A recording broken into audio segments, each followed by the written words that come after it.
Good morning students, कैसे हैं आप सभी। उम्मीद करता हूं कि आप सभी लोग बहुत अच्छे होंगे।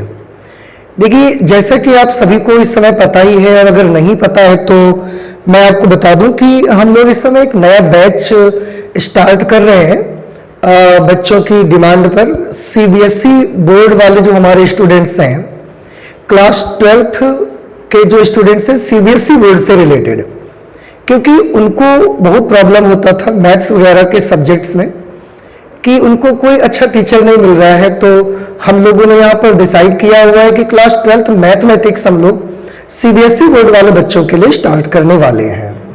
तो आज से हम लोग जो मैथमेटिक्स का ये बैच है इसको स्टार्ट करेंगे।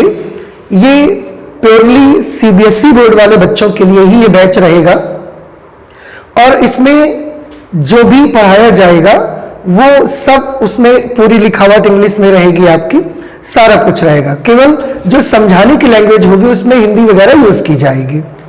तो अगर आपके आसपास भी ऐसे कुछ स्टूडेंट्स हैं जिनको बहुत प्रॉब्लम होता है क्लास 12th मैथमेटिक्स को समझने में, वो भी जो सीबीएसई बोर्ड्स के स्टूडेंट हैं। देखिए, यूपी बोर्ड के स्टूडेंट्स के लिए तो हमारे यहाँ काफ़ी वीडियोस पड़े हुए हैं, पूरी मैथ्स का, पूरी फिजिक्स का, पूरी केमिस्ट्री का पढ़ा हुआ है। यूपी बोर्ड के बच्चे वहां से हेल्प ले सकते हैं, लेकिन जो सीबीएसई बोर्ड के हमारे स्टूडेंट्स हैं तो वो मैथमेटिक्स के लिए आज से हम लोग एक नया बैच जो स्टार्ट कर रहे हैं वो मैथ्स के लिए स्पेशल अभी स्टार्ट हो रहा है। आगे बच्चों की डिमांड आएगी तो हम लोग और भी सब्जेक्ट्स का देखेंगे। तो आप ये कोशिश जरूर करें कि जब ये वीडियो आप तक पहुंचेगी तो आपका एक जिम्मेदारी है, आपकी एक काम है, मैं आपसे ये रिक्वेस्ट करता हूं कि ये वीडियो सब जगह शेयर करें। आप अपने फेसबुक पर, व्हाट्सएप पर इसका लिंक शेयर कर दें, आप इंस्टाग्राम पर इसकी लिंक डाल दें। इससे होगा क्या, होगा एक्चुअली ये कि जो भी स्टूडेंट्स पहले दिन से, फर्स्ट डे से इसका बेनिफिट उठाना चाहेंगे, वो फर्स्ट डे से उनको इसका बेनिफिट मिलेगा, ना कि सेकेंड या थर्ड डे से। क्योंकि अगर एक दो क्लासेस निकल जाएंगे फिर बहुत प्रॉब्लम होता है स्टूडेंट को समझने के लिए।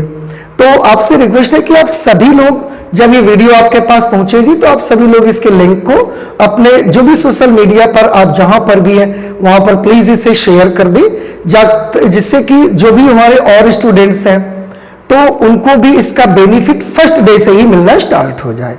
ओके, तो देखिए हम लोग स्टार्ट करते हैं क्लास 12th मैथमेटिक्स, जो कि पूरी तरीके से एनसीईआरटी पैटर्न पर ही बेस्ड होगी आपकी।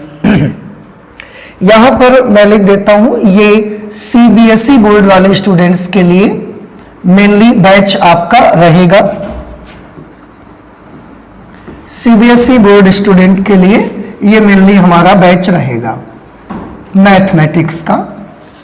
तो एनसीईआरटी पैटर्न पर बेस्ड होगा। और आज हम लोग, क्योंकि देखिए यहां पर आप देख रहे होंगे ये मैंने चैप्टर 3 मैट्रिसेस लिखा हुआ है, तो हम लोग ना मैट्रिसेस से स्टार्ट कर रहे हैं। मैं आपको थोड़ा सा इसके बारे में एक चीज और बता देता हूं।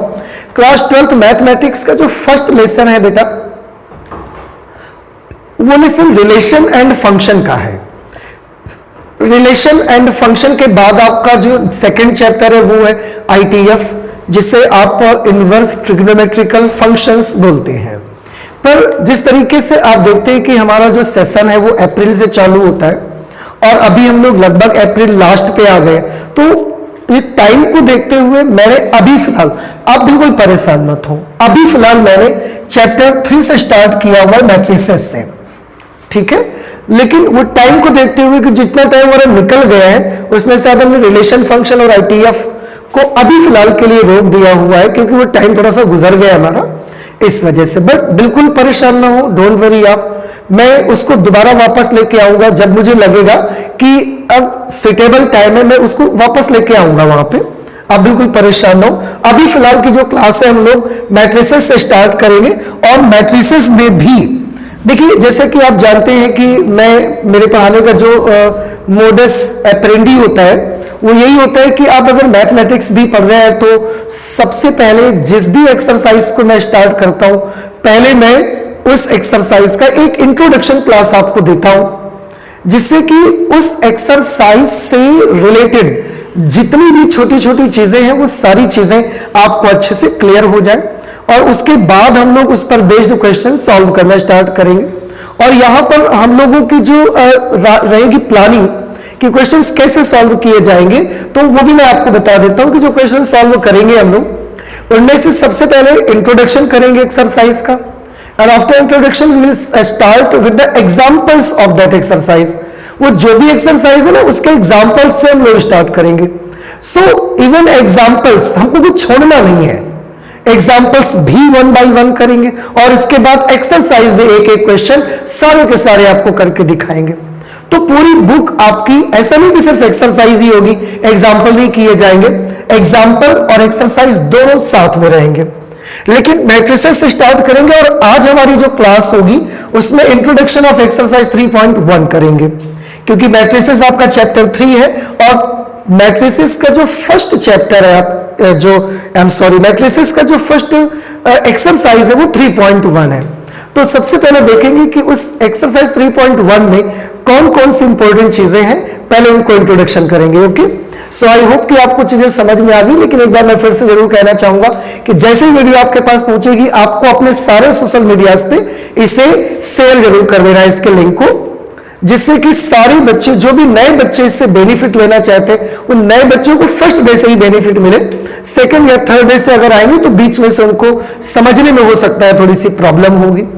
बाकी जो हमारे फर्स्ट और सेकंड लेसन जो छूट रहे हैं, टाइम के अकॉर्डिंग मैंने 3 से स्टार्ट किया है, बट वापस लेके मैं आऊंगा उनको।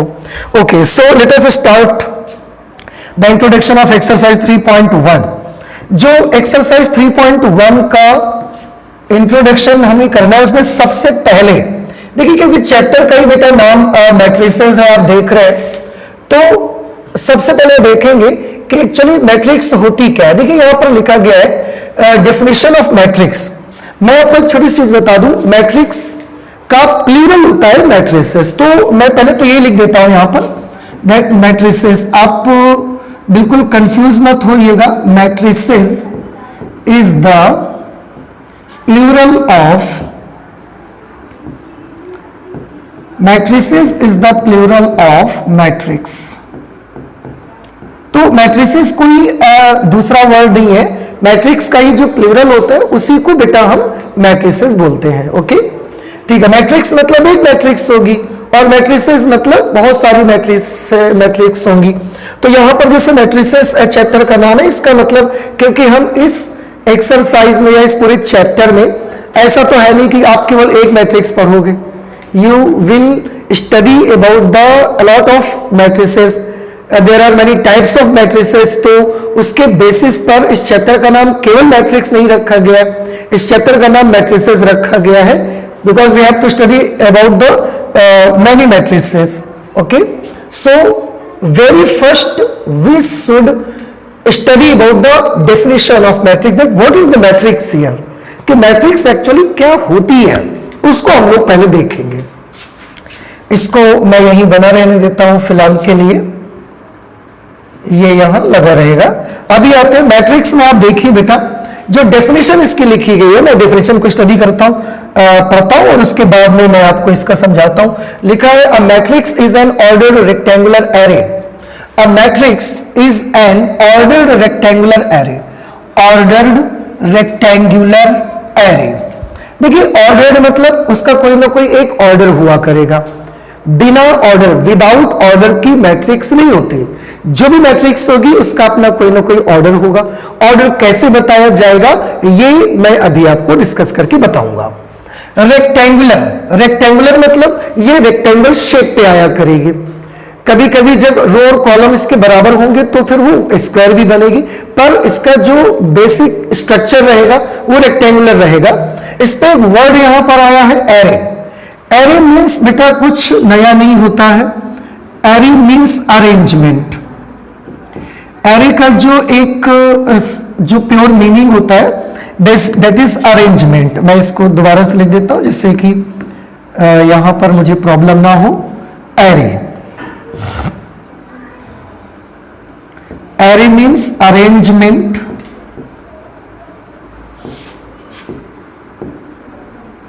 इन अ स्पेशल मैनर, मतलब एक स्पेशल तरीके से नंबर्स का अगर हम अरेंजमेंट करते हैं फिर हम उसको एरे बोलना स्टार्ट कर देते हैं। इसलिए एरे कोई नया वर्ड है, this is only an arrangement. बस ये अरेंजमेंट एक स्पेशल तरीके से की जाती है, कुछ विशेष तरीके से कर देते हैं, वो अरेंजमेंट स्पेशल टाइप से कर देते हैं, इसलिए उसको एरे बोल दिया जाता है, बस और कुछ भी नहीं है। तो यहां पर आप देख सकते हैं बेटा क्या मैंने लिखा हुआ है, matrix is an ordered rectangular array. जो मैट्रिक्स होती है एक ऑर्डर्ड रेक्टेंगुलर शेप में दिखेगी आपको। एरे होता है किस चीज का ये होता है, तो इसमें जो ऑर्डर्ड रेक्टेंगुलर अरेंजमेंट होगी वो नंबर्स भी हो सकते हैं या फंक्शंस भी हो सकते हैं। नंबर जैसे काउंटिंग के नंबर हो सकते हैं 1 2 3 4 ये वाले हो सकते हैं। फंक्शंस आप क्या आ सकते हैं, जैसे कि sine theta cos theta, trigonometrical functions आ सकते हैं, ठीक है, ऐसा हो सकता है। तो अगर हम नंबर्स का या फंक्शंस का एक ऑर्डर्ड रेक्टेंगुलर अरेंजमेंट तैयार करते हैं, so that rectangular ordered array number का हो या वो फंक्शंस का हो, उससे आप मैट्रिक्स बोल सकते हैं। अच्छा, आगे इसमें कुछ और लिखा है, the numbers of functions are called. जो नंबर्स उसके अंदर लिखे जाएंगे, जो फंक्शंस उसके अंदर लिखे जाएंगे, उनको आर कॉल्ड द एलिमेंट्स और the entries of the matrix. जो उस अरेंजमेंट में जो नंबर्स लिख देंगे हम या जो फंक्शंस लिख दिए जाएंगे बेटा, उनको एंट्रीज कहा जाएगा। देखिए यहां पर मैंने लिख के रखा है, उसको क्या बोला करेंगे, एंट्रीज बोला जाएगा। उन्हें एलिमेंट्स भी आप बोल सकते हैं, ठीक है। तो ज्यादातर जो हम लोग वर्ड यूज करते हैं वो वर्ड एलिमेंट यूज करते हैं। एंट्रीज वर्ड तो बड़ा रेयर है, बड़ा यूज कम किया जाता है उसका, एलिमेंट वर्ड हम लोग ज्यादा यूज करेंगे, ठीक है। ओके, तो एक बार मैं फिर से डेफिनेशन को रिमाइंड करा देता हूं इसको, और इसके बाद इसके कुछ एग्जांपल्स देखेंगे।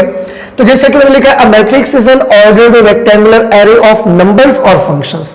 नंबर्स का भी हो सकता है, फंक्शंस का भी हो सकता है। द नंबर्स और functions are called the elements और the entries of the matrix. जो उसमें नंबर या फंक्शन लिखे जाएंगे उनको या तो आप एलिमेंट कह सकते हैं या आप एंट्रीज कह सकते हैं। ज्यादातर एलिमेंट्स यूज करते हैं। अभी मैं कुछ एग्जांपल्स इसमें बना के आपको दिखाता हूं, आप ध्यान से देखिएगा। एग्जांपल्स में जैसे कि ये इस तरीके से मैं पहले नंबर लिख के दिखा देता हूं। जैसे कि मैं लिख देता हूं 1 2 3 4 5 6 7 8 9, ये ऐसे। तो आप देख रहे हैं ये एक रेक्टेंगुलर अरेंजमेंट है, ये एक रेक्टेंगुलर एरे है, और इस रेक्टेंगुलर एरे में हमने नंबर्स को अरेंज किया हुआ है। हम चाहें तो इस तरीके से कोई सा भी अरेंजमेंट बना के हम इसमें कोई फंक्शन भी अरेंज कर सकते हैं, जैसे साइन थीटा कॉस थीटा, यहां पर हम टेन थीटा लिख सकते हैं, यहां पर हम सेक थीटा लिख सकते हैं, इस तरीके से। तो आप देख सकते हैं यहां फंक्शंस को हमने एक रेक्टेंगुलर एरे बनाया है, यहां नंबर्स का हमने एक रेक्टेंगुलर एरे बनाया हुआ है। तो ये भी एक मैट्रिक्स है, ये भी एक मैट्रिक्स रहेगा आपका, दोनों ही मैट्रिक्स हैं, बस दोनों का ऑर्डर अलग अलग है। अभी हम ऑर्डर की बात करेंगे तो वो सारी चीजें आपको पूरी समझ में आ जाएंगी। अच्छा, इसमें जो ये नंबर्स लिख रहे हैं, ये आप देख रहे हैं, इनको आप बोला करेंगे, ये जो भी नंबर आप देख रहे हैं, ये जितने भी नंबर्स यहां पर आपको देख रहे हैं, ये सारे के सारे आप इनको एलिमेंट्स ऑफ मैट्रिक्स कह सकते हैं। एलिमेंट्स ऑफ मैट्रिक्स, ये उस मैट्रिक्स के एलिमेंट्स हैं, या एंट्रीज ऑफ मैट्रिक्स कह सकते हैं। एंट्रीज ऑफ मैट्रिक्स, मैट्रिक्स की एंट्रीज भी आप इसे बोल सकते हैं, ठीक है। यही चीज इसके साथ भी है। सो आई होप यहां इतना तो समझ में आया होगा अभी आपको। तो क्या पढ़ा हमने इसमें, फिर और आगे चलते हैं। मैंने पढ़ा a matrix, what is the definition of matrix. A matrix is an ordered rectangular array of numbers और फंक्शंस। नंबर या फंक्शन कुछ भी हो सकते हैं, नंबर और फंक्शंस और कॉल्ड, जो उसके अंदर नंबर्स या जो फंक्शंस लिखे हुआ करेंगे उनको हम एलिमेंट्स ऑफ मैट्रिक्स कह सकते हैं या एंट्रीज ऑफ दैट मैट्रिक्स बोल सकते हैं। सो ये तो डेफिनेशन हुई, और ये उसके दो एग्जांपल्स मैंने आपको करके दिखाया जो नंबर्स के हैं। फंक्शंस का भी एक एग्जांपल दिखाया है। देखिए इसके बाद इसमें क्या पढ़ने का मौका आपको मिलेगा, इसके बाद इसमें जो हमको पढ़ने का मौका मिलेगा that is order of matrix. देखिए तो ये ऑर्डर ऑफ मैट्रिक्स हम लोग पढ़ेंगे। अभी जैसे बात ही कर रहे थे कि ऑर्डर के बारे में अभी हम लोग डिस्कस करने वाले हैं, तो क्या होता है ऑर्डर मैट्रिक्स का, उसको थोड़ा सा देखते हैं। हाँ, एक छोटी सी चीज और मैं आपको बताना चाहूंगा मैट्रिक्स से रिलेटेड। क्या चीज बताना चाहता हूं, जैसे कि मैट्रिक्स में आपने देखा कि जिस तरीके से हमने एक ऑर्डर रेक्टेंगुलर एरे बनाया है, उसमें कुछ चीजें मैं आपको बता दूं। हाँ, पहली चीज तो ये कि किसी मैट्रिक्स को जो रिप्रेजेंट करेंगे, जैसे अब आपने ऐसे लिख दिया, ये ध्यान रखिएगा कि एक तो ये ब्रैकेट आपको लेना है इसको रिप्रेजेंट करने के लिए। ये जो ब्रैकेट मैंने बनाया है, इस तरीके का ब्रैकेट लेना है जिसे आप स्क्वायर ब्रैकेट कहते हैं, ठीक है। ये ब्रैकेट बनाना है जब भी आप मैट्रिक्स को लिखोगे, पहली चीज। दूसरी चीज कि इसको रिप्रेजेंट करने के लिए हम कोई सिंबल यूज करेंगे, तो जो सिंबल यूज करेंगे that will be any capital letter of English alphabet. So representation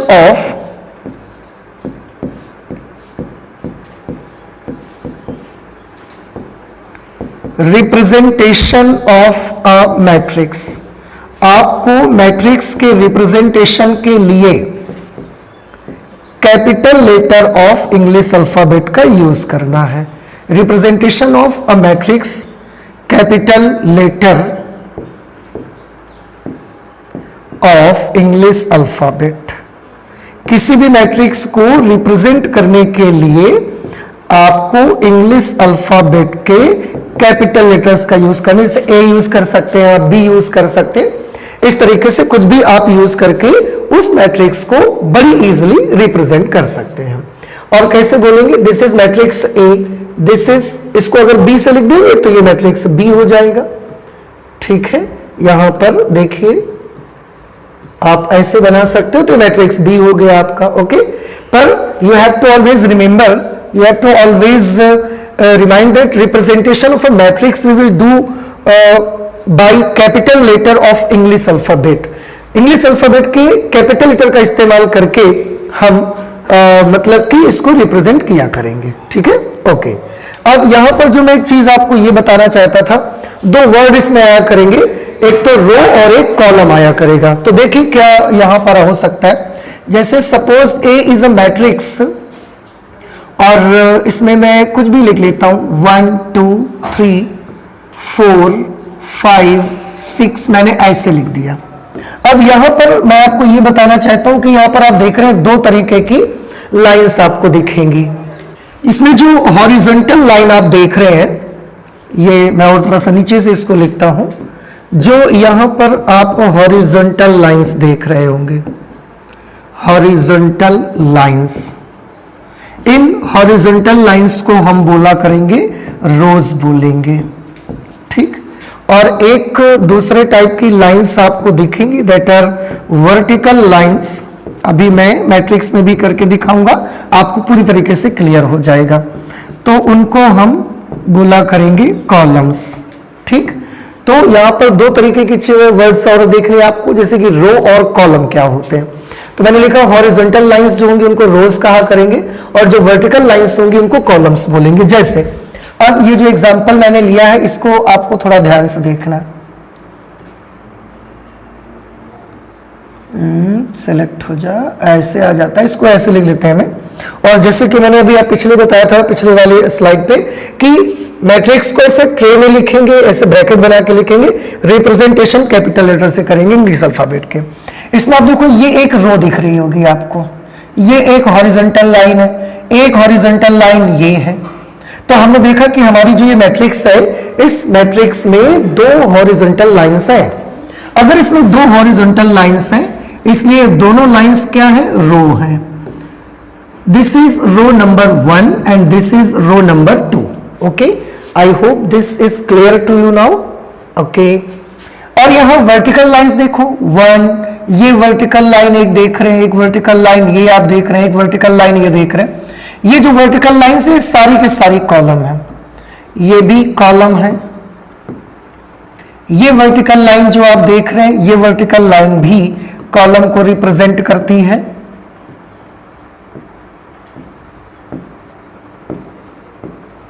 और ये वाली वर्टिकल लाइन जो है, ये भी एक कॉलम को रिप्रेजेंट करती है। बस अब तीन तरीके के कॉलम है, तो मैंने यहां पर लिख दिया column 1, column 2 and this is column number 3।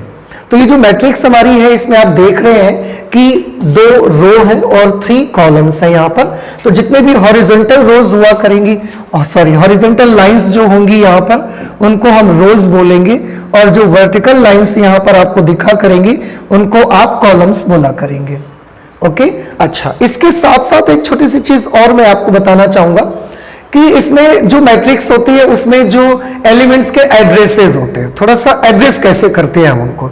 जैसे हम सब लोग कहीं ना कहीं रहते हैं तो उसका एक एड्रेस होता है ना अपना प्रॉपर, कि उस एड्रेस से आपको पहचाना जाएगा, उस एड्रेस से हम किसी को भी ढूंढ सकते हैं। ठीक है, तो यही चीज मैं यहां पर, जैसे आप एग्जाम देने जाते हैं जब, तो एग्जाम हॉल में हर बच्चा जहां जहां बैठता है उस सीट का, उस चेयर का अपना अपना एक एड्रेस होता है जिसको सीटिंग प्लान बोलते हैं, और उस प्लान की हेल्प से कौन सा बच्चा कहां बैठा होगा ये कमरे के बाहर से ही बताया जा सकता है, देख करके उसका नाम। यही चीज यहां पर भी है कि हम जितने भी एलिमेंट्स को हमने यहां पर अरेंज किया हुआ है ट्रे में, एक स्क्वायर ब्रैकेट में, उन सारे एलिमेंट्स का हम एक एड्रेस लेना चाहते हैं, उनका एड्रेस देखना चाहते हैं कि उनको कैसे हम बताया करेंगे, कैसे रिप्रेजेंट किया करेंगे। तो थोड़ा सा ध्यान से देखिएगा, मैं इसी को ले लेता हूं यहां से, ये ज्यादा अच्छा होगा समझना आपके लिए। 1 2 3, this is 4 5 and this is 6। Okay, address के लिए मैं बताऊं, इस एलिमेंट को आप देखिएगा। सबसे पहले देखो ये एलिमेंट कहां पर पड़ता है, इस एलिमेंट का लोकेशन क्या है। तो हमने देखा इस एलिमेंट का लोकेशन ये है कि ये रो नंबर 1 पे है। मैं इसके ऐसे लिख देता हूं, रो 1 को R1 लिख दिया जाएगा, रो 2 को R2 लिख देंगे, 2 1 एज अ सफिक्स, इसको कॉलम 1 लिख देंगे, और इसको हम कॉलम 2 लिख देंगे, इसको कॉलम 3 लिख देंगे। ठीक है, ओके, अब इसको देखिए, ये वाला जो नंबर आप देख रहे हैं इसका एड्रेस हम आपको बताना चाहते हैं। एड्रेस बताने में सबसे पहले सबसे पहले आपको रो नंबर बताना है और उसके बाद आपको कॉलम नंबर बताना है। तो आप देखिए ये एलिमेंट जहां पर भी है वो किस रो में पड़ता है। तो आंसर हमने देखा कि फर्स्ट रो में है, और ये किस कॉलम में पड़ता है, फर्स्ट कॉलम में पड़ता है, इसलिए इसका एड्रेस हो गया A11। सॉरी, इसका जो एड्रेस है वो A11 है। स्मॉल लेटर का यूज करेंगे और उसके जो पीछे होगा पहले रो नंबर बताया जाएगा, बाद में कॉलम नंबर बताया जाएगा। ओके, अच्छा, अगर मैं इसका एड्रेस आपसे पूछता हूं तो इसी बेसिस पर आप इसका एड्रेस क्या कहना चाहेंगे। आप देखिए, पहली बात तो स्मॉल लेटर यूज करेंगे, अगर ए मैट्रिक्स है, बी होगी तो स्मॉल बी यूज करेंगे, ए यूज करेंगे। दूसरा, पहले रो नंबर देखो क्या है, फिर देखो कि कॉलम नंबर इसका क्या है। तो हमने देखा कि इसका जो रो नंबर है बेटा वो रो 1 में है, लेकिन ये जिस कॉलम में पड़ता है कॉलम 2 में पड़ता है, तो फर्स्ट रो सेकंड कॉलम, मतलब कंपल्सरीली रो का नंबर पहले लेना है, कॉलम का नंबर आपको बाद में लेना है। ओके, इस नंबर का एड्रेस क्या होगा, इस नंबर का एड्रेस ए तो हम लिख देंगे, जनरली सबके लिए यूज कर रहे हैं हम तो उसको। अब ये देखिए इसका रो नंबर क्या है और इसका कॉलम नंबर क्या है। इसका रो नंबर है 1 और कॉलम नंबर है 3, रो नंबर है 1 और कॉलम नंबर इसका 3 है, इसलिए इस एलिमेंट का जो एड्रेस है that will be A13। Okay, so you have to tell very first about the row number and after that you have to tell about the column number. Okay, and what will be the address of this element, can you tell me? The address of this element will be A, and this is in the second row but first column, second row but in the first column. Okay, I hope you understand it very well. Okay, ये इसका address बताइए क्या होगा। इसका address हो जाएगा हमारा A, आप देखो ये सेकंड रो में है और सेकंड कॉलम में है, सेकंड रो सेकंड कॉलम। इस एलिमेंट का एड्रेस क्या होगा, इस एलिमेंट का एड्रेस होगा, रो तो सेकंड ही है पर बेटा कॉलम देखो थर्ड है ये तो सेकंड रो थर्ड कॉलम। इस तरीके से जो ये ऑर्डर्ड रेक्टेंगुलर एरे है जिसे आप मैट्रिक्स कहते हैं, मैट्रिक्स के अंदर जितने भी एलिमेंट्स हैं बेटा उन सारे एलिमेंट्स को रिप्रेजेंट करने का ये हमारा तरीका हो गया, उनका एड्रेस हमने बता दिया, यहां पर आप देख सकते हैं। अच्छा, इसके बाद अब थोड़ा सा ये देखेंगे, जैसे इसी से मैं एलिमेंट्स निकाल के आपको मैं बताऊंगा, और देखिए इसके बारे में थोड़ा सा और बताऊंगा तो मैं आपको ज्यादा चीजें क्लियर हो जाएंगी आपको। कैसे, देखिए जरा, जैसे मैंने एक मैट्रिक्स यहां पर लिख दिया, suppose we have a matrix, क्या लिखना चाहिए, चलिए कुछ भी नंबर लिख लेते हैं,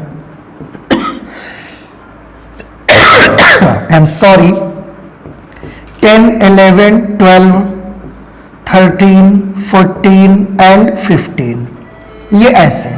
अब आप देखिएगा, अगर मैं यहां से पूछूंगा कि यहां A11 कौन है, A12 कौन है, A13 एलिमेंट के बारे में बताइए, A21 which element has the address A21, which element has the address A22 and which element has the address A23। Okay, तो देखिए A11 means the element which is in first row and first column, the element which is in first row first column. So this is row number 1, you know very well now, and this is row number 2, this is column number 1, this is column number 2, and this is column number 3.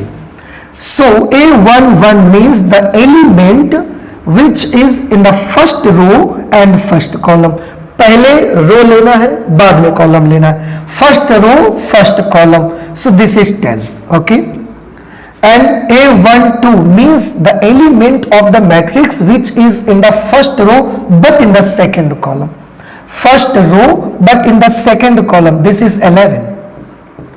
Again we have to find out the element which is A13 which has the address A13. Address A13 means the element which is in the first row but in the third column. First row in the third column. This is row number 1 and this is column number 3. You are seeing that this element is 12. Okay?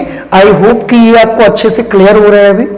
अगर कोई भी problem आता है, अगर आपको लगता है कम समझ में आ रहा है, आप प्लीज कमेंट करके जरूर बताइएगा मुझे, ठीक है।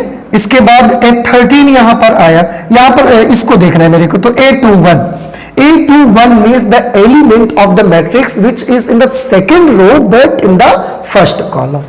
This is the second row and this is first column. So which is the element which is in the second row but in the first column? This is 13. Second row, second column, second row, second column, this is 14. The element is in the second row but in the third column, second row but in the third column, this is 15. तो यहां पर मैंने address of element आपको बताया, address of elements, elements के address हमने यहां पर आपको बताए, और उसके बाद फिर से एक एग्जांपल लेके इस तरीके से लिख के दिखाया। अभी शायद आपको क्लियर हो गया होगा। ओके, तो रो क्या होती है, जो हॉरिजॉन्टल लाइंस हुआ करेंगी दैट विल बी रोज, और जो वर्टिकल लाइंस हुआ करेंगी उनको हम कॉलम्स बोला करेंगे। ओके, अब यहां पर उनके एड्रेस भी हमने सीख लिए। अभी कुछ और चीजें, जैसे कि इसमें जब नेक्स्ट हम चलते हैं स्लाइड पे, तो हमको यहां पर एक आर्टिकल दिखाई दे रहा है, that is order of a matrix. किसी भी मैट्रिक्स का ऑर्डर कैसे बताते हैं, this is very important thing, that how can we tell about the order of any matrix. So for telling the order of any matrix, we have to tell the number of row into number of columns. Okay, very simple. Order of a matrix can be written as order of a matrix. Order of a matrix can be given as number of rows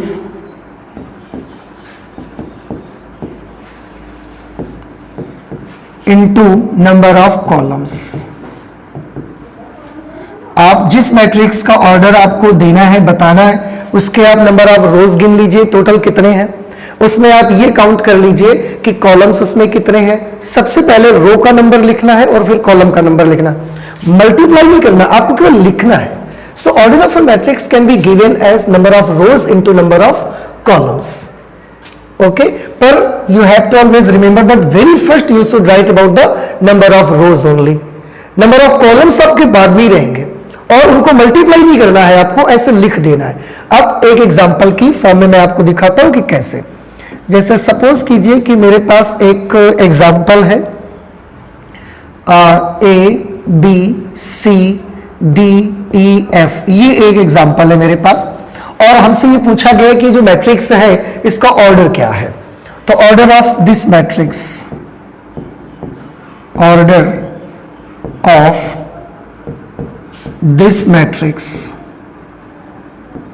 इस matrix का order क्या होगा। तो मैंने आपको क्या बोला, आप नंबर ऑफ रोज काउंट कर लीजिए, नंबर ऑफ कॉलम्स काउंट कर लीजिए और उसके बाद दोनों को यहां पर इसी तरीके से लिख दीजिए इनटू में लगा करके। इनटू नहीं करना, उसको प्रोडक्ट नहीं करना है, आपको लिख देना है, केवल प्रोडक्ट की फॉर्म में लिख देना है। तो यहां पर काउंट करिए बेटा कितनी रोज यहां पर आपको दिख रही होंगी। यहां पर जो रोज आपको दिख रही है, आप देख रहे हैं row number 1, this is row number 2। तो नंबर ऑफ रोज तो 2 ही है, तो हमने यहां पर पहले लिख दिया 2 इंटू नंबर ऑफ रोज लिख दिया ना 2। फिर नंबर ऑफ कॉलम्स, अभी कॉलम्स काउंट कर ले तो first column, second column, third column, column का नंबर 3 है तो यहां पर हमने 3 लिख दिया। और इस तरीके से जो मैट्रिक्स है हमारी उसका ऑर्डर क्या आ गया 2 इंटू 3, 2/3 भी कह देते हैं। और ये बिल्कुल वैसा ही है जैसे कि आप अपने घरों में दरवाजे वगैरह बनाते हैं, फिर हम लोग बोलते हैं कि दरवाजा कितने का, मतलब क्या मेजरमेंट होना चाहिए उस डोर का। तो उस डोर के मेजरमेंट के लिए हम लोग बताते हैं कि 3 इंटू 6 का होना चाहिए और 3 इंटू 6 का बताते ही कारपेंटर समझ जाता है कि आपको 3 फीट की विड्थ चाहिए और 6 फीट आपको हाइट चाहिए उसकी।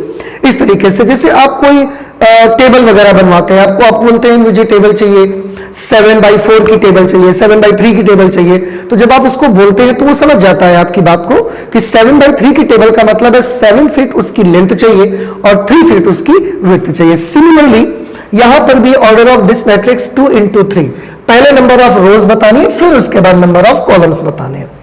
अच्छा, जैसे एक और लेता हूं मैं मैट्रिक्स, यहां पर ये एक मैट्रिक्स मैं ले लेता हूं 1 2 3 4 5 6 7 8 9 ऐसे। अब आप देखिए इस मैट्रिक्स का अगर कोई आपसे ऑर्डर पूछता है, ऑर्डर ऑफ दिस मैट्रिक्स, इस मैट्रिक्स का ऑर्डर क्या होगा, तो फिर से इसकी रोज काउंट करिए कितनी है, 1 रो, सेकेंड रो, थर्ड रो, इसका मतलब इसमें रो के नंबर तो 3 है। कॉलम्स कितनी है आप काउंट करिए, first column, second column, third column, 3 columns है तो 3 इंटू 3 इसका ऑर्डर हो गया इस मैट्रिक्स का।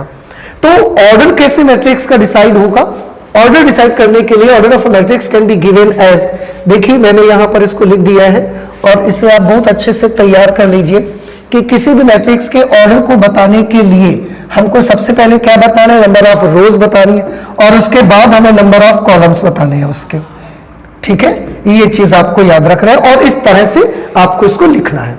आई होप अभी क्लियर हो गया है आपको। हाँ, एक छोटी सी चीज और मैं यहां पर बताना चाहूंगा, आपको क्लियर कर देना चाहूंगा। छोटी सी चीज क्या, कि ऑर्डर को आप लिखा कैसे करोगे। कोई भी मैट्रिक्स है, मैट्रिक्स जैसे मैंने लिख के आ जाती है, उसके बाद हम उसी के साथ उसका ऑर्डर मेंशन करना चाहते हैं। जैसे मैट्रिक्स लिखी है तो इसके ऑर्डर को ना हम उसी के साथ मेंशन करना चाहते हैं, ताकि अगर कोई बच्चा थोड़ा सा अनजान भी है, नया भी है, तो भी उसको पता चल जाए कि जो ये मैट्रिक्स दी गई है ये इसका ऑर्डर है। तो उस ऑर्डर को हम लोग मेंशन करते हैं यहां मैट्रिक्स के राइट साइड में, ये जो नीचे का पोर्शन है इस जगह पर हम उसका ऑर्डर यहां पर लिख दिया जाता है। तो इसका ऑर्डर कितना था 2 इंटू 3 का, तो ये हम 2 इंटू 3 यहां लिख देते हैं। तो ये पता चल जाता है कि ये जो मैट्रिक्स है 2 इंटू 3 ऑर्डर की है, 2/3 ऑर्डर की है। सिमिलरली इस मैट्रिक्स का ऑर्डर कितना था 3 इंटू 3 का था, तो ये 3 इंटू 3 हम यहां लिख देते हैं। तो किसी भी मैट्रिक्स को जब लिखा जाता है तो अगर आप उसके ऑर्डर को भी उसके साथ मेंशन करना चाहते हैं तो ये बेहद जरूरी है कि उसके ऑर्डर को उसके राइट साइड पे थोड़ा नीचे की तरफ लिख दिया जाना चाहिए उसको। ठीक है, तो इस तरीके से हम मैट्रिक्स का ऑर्डर बताते हैं। उसको हम अगर ऑर्डर भी मेंशन करना है तो ऐसे आप उसको लिख सकते हैं। ओके, एक छोटी सी चीज और यहां पर मैं आपको बोलना चाहूंगा, ये इसको मैं यहां नीचे कर देता हूं।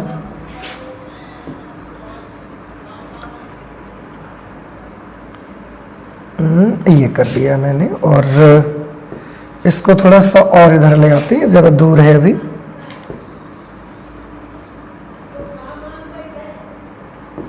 हाँ देखिए, मैं आपको ये बताना चाहता हूं कि जैसे ये तो रहा तरीका ऑर्डर बताने का, लेकिन अगर इन नंबर्स को आप मल्टीप्लाई कर देंगे तो उस सिचुएशन पर आपको टोटल नंबर ऑफ एलिमेंट्स और total number of entries of that matrix मिल जाएगी। मतलब उस मैट्रिक्स में टोटल नंबर ऑफ एलिमेंट्स कितने हैं ये आपको वहां पर मिल जाया करेगा। ठीक है, तो टोटल नंबर ऑफ एलिमेंट्स निकालने अगर हैं, मैं कलर चेंज कर देता हूं पेन का थोड़ा सा, तो थोड़ा अलग हो जाएगा। Total number of elements in any matrix, total number of elements in any matrix, ये किसके इक्वल हुआ करेगा? ये होगा product of their row number and column number. This will be equal to the product of their row number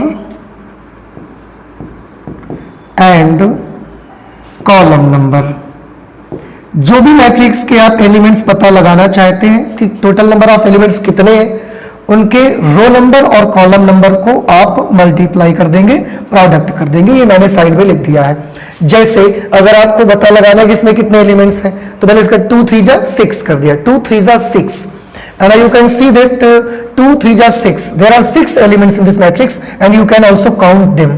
यहां पर भी आप देखें 3 into 3 is the order of 3 by 3 is the order of this matrix B। अगर हम इसके numbers का product कर दें 3 into 3, 3 3 is 9, so there are 9 elements in this matrix। You can count them 1 2 3 4 5 6 7 8 9। Okay, now I hope that it is clear to you कि order कैसे दिया जाएगा, लिखा जाएगा। टोटल नंबर ऑफ एलिमेंट्स अगर कभी हमें बताने तो कैसे बताएंगे? नॉर्मली तो आप काउंट ही कर लोगे, उसमें तो आपको जब आपके सामने मैट्रिक्स लिखी है काउंट कर लोगे आप। अगर आप नहीं काउंट करना चाहते हैं, आपके पास ऑर्डर है किसी का और वहां से आप जाना चाहते हैं कि टोटल नंबर ऑफ एलिमेंट्स कितने होंगे उस मैट्रिक्स में, then you can do this product of their row number and column number. Okay, so I hope now this is clear to all of the students. मैं फिर से बार बार बोलता हूं कि अगर आपको जरा सा भी कोई डाउट होता है, कोई भी प्रॉब्लम होती है, तो प्लीज आप कमेंट करके जरूर मुझे बताइएगा। इससे मुझे फीडबैक भी मिलेगा और मैं और आपके लिए ज्यादा अच्छा कर पाऊंगा। ओके, तो मुझे इंतजार रहेगा आपके फीडबैक का। ओके, इसके बाद बेटा यहां पर जो हम पढ़ने वाले हैं that is general representation. General representation of matrix, किसी भी मैट्रिक्स का जनरल रिप्रेजेंटेशन कैसे आप करेंगे, इसके बारे में हम लोग यहां पर देखना चाहेंगे। तो देखिए, this is a very interesting and very important part of matrix, that how can we do the general representation of any matrix. देखिए, जनरल रिप्रेजेंटेशन का मतलब ये है कि किसी भी मैट्रिक्स को जनरली कैसे रिप्रेजेंट कर सकते हैं हम। तो मैं आपको बताता हूं, let there be a matrix, let there be a matrix A of order m into n। मैंने मान लिया कि हमारे पास एक मैट्रिक्स A है और उस मैट्रिक्स A का ऑर्डर m into n है। m into n है means number of rose m है, नंबर ऑफ रोज, और उसमें नंबर ऑफ कॉलम्स जो है वो n है, नंबर ऑफ कॉलम्स n है। ठीक, ये हमने मान लिया। तो ऐसी मैट्रिक्स अगर है हमारे पास तो उसको हम कैसे रिप्रेजेंट करेंगे, थोड़ा गौर से देखिएगा, क्योंकि ये एक जनरल रिप्रेजेंटेशन होगा, इससे आपको बहुत अच्छे से समझना है भाई।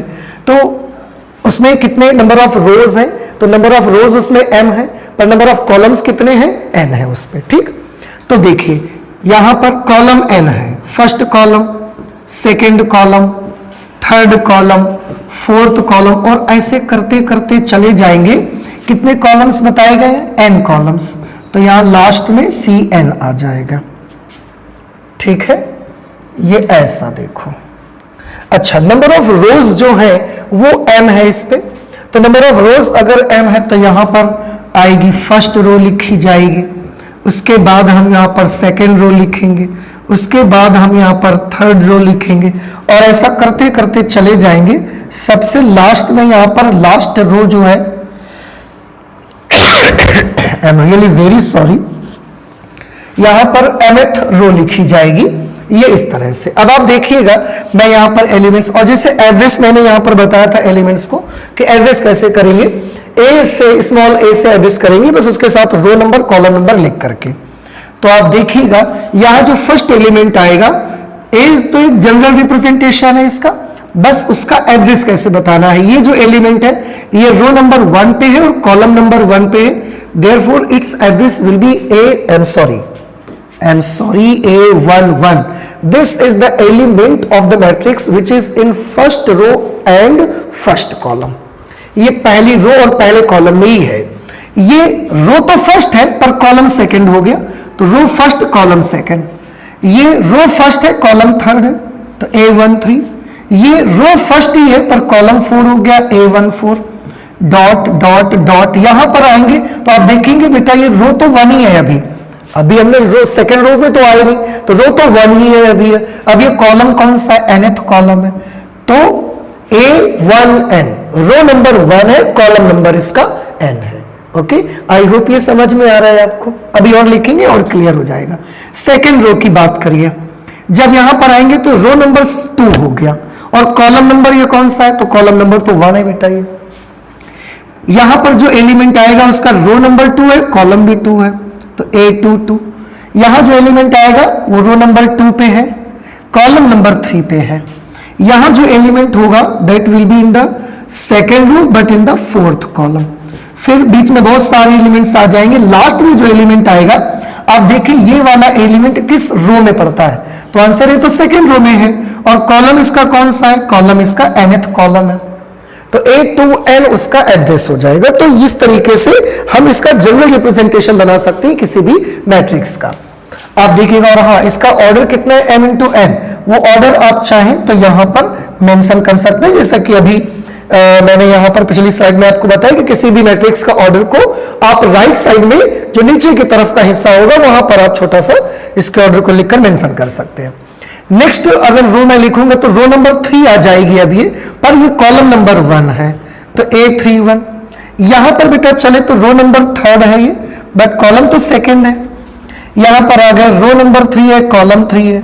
यहां पर रो 3 कॉलम 4 हो गया। आप और आगे चलते जाएंगे, यहां पर आएंगे रो नंबर 3 रहेगा, कॉलम तो nth है। ठीक, ऐसे ही बीच में बहुत सारी रोज आ जाएंगी आपकी, यहां पर भी आ जाएंगी, यहां पर भी बहुत सारी रोज आ जाएंगी।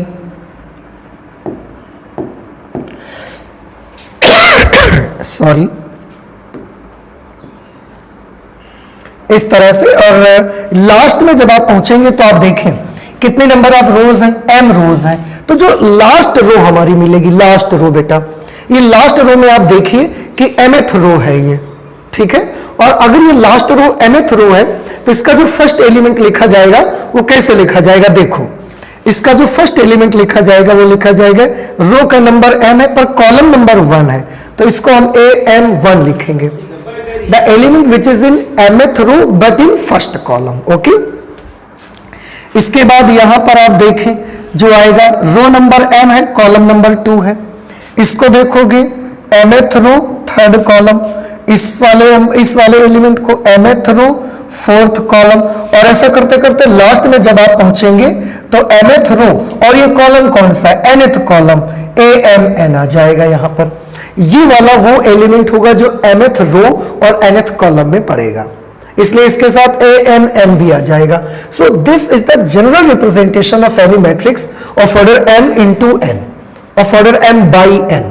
इस तरीके से किसी भी मैट्रिक्स का आप जनरल रिप्रेजेंटेशन बना सकते हैं। हाँ, एक छोटी सी चीज ये मैं यहां पर जरूर बताना चाहूंगा आपको कि यहां जो m और n आप देख रहे हैं, m और n, इसको ये तो मतलब ऐसे लिखा जाएगा, हम इसको शॉर्ट में कैसे रिप्रेजेंट कर सकते हैं। अब ये तो मैंने आपको पूरा मतलब डिटेल में बता दिया कि आपको अगर m into n ऑर्डर की कोई मैट्रिक्स होगी तो आप इस तरीके से लिख सकते हैं, बट क्या इसका कोई छोटा सा फॉर्म नहीं हो सकता?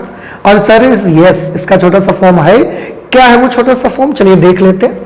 इसका छोटा सा फॉर्म ये होगा कि जैसे ये मैट्रिक्स है, इसको हम ऐसे लिख देंगे, A I J of order m into n। ये इसका छोटा सा फॉर्म है, जहां ए आई जे ये एड्रेस है एलिमेंट्स का, आई और जे, आई नंबर ऑफ रो को रिप्रेजेंट करता है, ये नंबर ऑफ रोज को रिप्रेजेंट करेगा, और जो जे आप देख रहे हैं ये नंबर ऑफ कॉलम्स को रिप्रेजेंट करेगा। ठीक है, जिस रो और जिस कॉलम में होगा वो एड्रेस यहां पर लिख देंगे। अगर फर्स्ट रो और फर्स्ट कॉलम में है तो रो नंबर आई की जगह भी 1 लिखेंगे, जे की जगह भी 1 लिखेंगे। अगर ये फर्स्ट रो सेकंड कॉलम में है तो हम A1 2 लिख देंगे, आई की पर 1 और जे की जगह पर 2 लिख दिया जाएगा। ठीक है, तो नंबर ऑफ रोज और नंबर ऑफ कॉलम्स इस तरह से। और हाँ, और एक छोटी सी चीज ये आपको याद रखनी है कि जो आई की वैल्यू होगी, आई की वैल्यू जो होगी वो 1 या 1 से ग्रेटर होगी, बट ये हमेशा m या m से छोटी रहेगी, क्योंकि आई किसको रिप्रेजेंट करती है, रो को। और कितनी रोज यहां पर टोटल है, यहां पर रोज टोटल है आपकी m। तो आई should be always greater than or equal to 1, but it will be always less than or equal to m.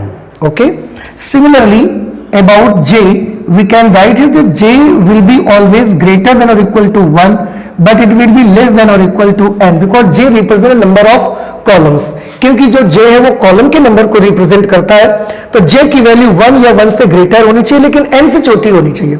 हाँ, एक छोटी सी चीज और मैं यहीं पर मेंशन कर देता हूं कि जो ये i और j है, i और j ये दोनों ही नेचुरल नंबर को ही बिलोंग करने चाहिए, ये भी बहुत ध्यान रखना है। Natural number means 1 2 3।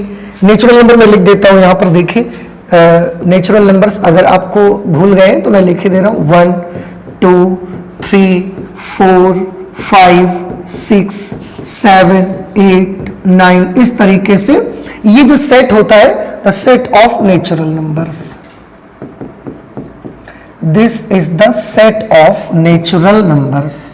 और नेचुरल नंबर्स के सेट को हम किससे रिप्रेजेंट करते हैं, कैपिटल N से रिप्रेजेंट करते हैं। तो इस तरीके से आपको ध्यान रखना है कि ये तो इसका जो शॉर्ट फॉर्म है ना रिप्रेजेंट करने का, वो तो भैया ये है इसका general representation of a matrix. ये डिटेल में मैंने बताया, ये छोटी सी फॉर्म में लिख सकते हो। आई क्या रिप्रेजेंट करता है, नंबर ऑफ रोज रिप्रेजेंट करता है, जे रिप्रेजेंट करता है नंबर ऑफ कॉलम रिप्रेजेंट करता है। यहां पर आई की वैल्यू 1 या 1 से ग्रेटर होगी, बट m या m से स्मॉलर रहा करेगी, और जे की वैल्यू 1 या 1 से ग्रेटर होगी, but n means number of column से छोटी रहेगी या उसके इक्वल आएगी।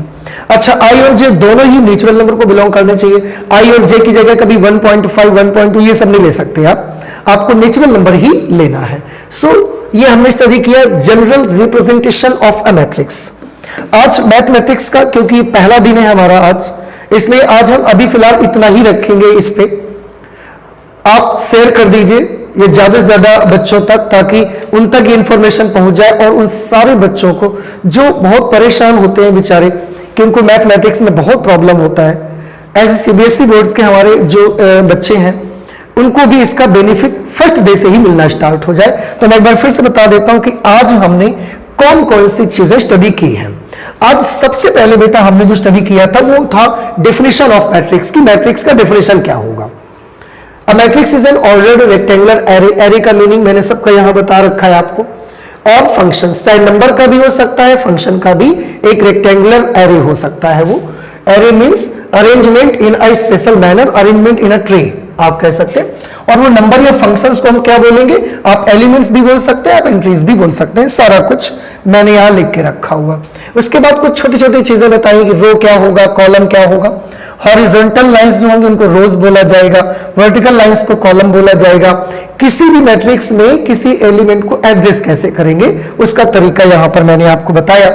इसके बाद हमने पढ़ा ऑर्डर ऑफ अ मैट्रिक्स की, किसी भी मैट्रिक्स का ऑर्डर क्या होना चाहिए और उसको हम कैसे लिखेंगे वो मैंने बताया। कि ऑर्डर बताने के लिए आपको हमेशा नंबर ऑफ रोज पहले बताने, नंबर ऑफ कॉलम्स बाद में बताने। ऐसा कभी मत करिएगा पहले कॉलम का नंबर लिख दिया बाद में रो का लिख दिया, फिर वो बेटा रॉन्ग हो जाएगा। पहले रो का नंबर लिखना है बाद में कॉलम का नंबर ही आपको आना चाहिए। अगर आप मैट्रिक्स के साथ उसका ऑर्डर मेंशन करना चाहते हैं तो राइट साइड में जो नीचे की तरफ वाला पार्ट है वहां पर एज ए सफिक्स आप यहां पर लिख सकते हैं। और अगर ऑर्डर से कभी भी आपको टोटल नंबर ऑफ एलिमेंट्स बताने हो तो उस वक्त आपको product of their row and number and column number, जो रो नंबर होंगे और कॉलम नंबर का आपको प्रोडक्ट कर देना है, जितने रोज होंगी और जितने कॉलम्स होंगे उससे आपको मल्टीप्लाई कर देना है, उन दोनों को प्रोडक्ट कर देना है, उससे आपको इसका टोटल नंबर ऑफ एलिमेंट्स मिल जाएंगे। इसके बाद हमने स्टडी किया the general representation of A matrix की, किसी भी मैट्रिक्स का जनरल रिप्रेजेंटेशन क्या होना चाहिए। So this should be the general representation of any matrix, okay, where I and J represent number of rows and number of columns. और ये उसका डिटेल मैंने करके बताया लॉन्ग फॉर्म, और ये उसकी शॉर्ट फॉर्म है। आई और जे में क्या आप देख सकते हैं कि 1 से लेकर m तक ही हो सकता है, क्योंकि आई है तो मिनिमम वैल्यू 1 और मैक्सिमम m तक जा सकती है। ये जे कॉलम को रिप्रेजेंट करता है तो मिनिमम वैल्यू 1 और मैक्सिमम n तक जा सकती है। और जो आई और जे होंगे दोनों ही नेचुरल नंबर से ही लेने चाहिए आपको, कभी भी इंटीजर्स नहीं लेने हैं आपको होल नंबर्स नहीं लेने हैं, जब भी आपको लेने हैं नेचुरल नंबर ही लेने हैं। तो आज मैथमेटिक्स में जो एक्सरसाइज 3.1 थी उसका इंट्रोडक्शन हमने किया है, पर अभी इसका पूरा इंट्रोडक्शन मैंने नहीं किया है। और आज इसीलिए मैं क्लास को छोटा रख रहा हूं ताकि जो बच्चे हमारे अभी नहीं जान पाए नेक्स्ट क्लास तक वो सारे अगर आ जाते तो उनको इसका बेनिफिट मिल जाए। तो आज हम यहीं तक रखेंगे, आगे और भी बड़ी इंटरेस्टिंग चीजें हम लोग स्टडी करते जाएंगे मैथमेटिक्स में। इतना इंटरेस्टिंग बना दूंगा मैं आपको मैथमेटिक्स कि आपको इतना भी प्रॉब्लम नहीं आएगा कभी भी। और आप ना अभी तक अगर आपको मैथ डिफिकल्ट लगता था, आपको इंटरेस्ट लगेगा, आपको इंतजार रहेगा उस वक्त का कि कब मैथमेटिक्स की वीडियो आए और मैं उसको देखूं। तो आज हम लोग मैथमेटिक्स में इतना ही रखते हैं, चलते हैं, मिलते हैं अगली क्लास पर इसी उम्मीद के साथ कि आप इसको देख करके इसका बेनिफिट लेंगे। Okay, thank you so much.